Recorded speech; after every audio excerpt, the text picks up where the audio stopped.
Well, here goes another video. Check this out.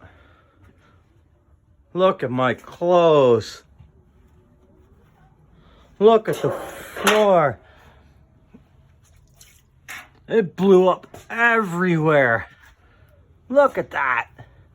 Fucking towel. Everything. Face. Don't ever think you shouldn't clean this thing. I took that off. 50 pounds of pressure still in it. And nothing was leaking. I poked it. Blew open all over the ground like this. Unbelievable. And I had this chunk. Where's that chunk at? Oh. That's what was stopping it under the tank when you leave it there for so long. That's what I poked. That feels like ice. Yep, it feels like ice. That's crazy.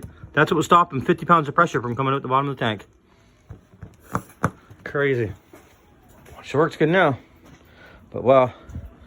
No, I don't even get wet. But that's what it did. Don't ever think you don't need to clean out your tanks. I got wet. You can hear it. He goes. It was so solid down here, it sounded like a cement brick. Now it knocks. Whoever thinks they shouldn't clean them, duh.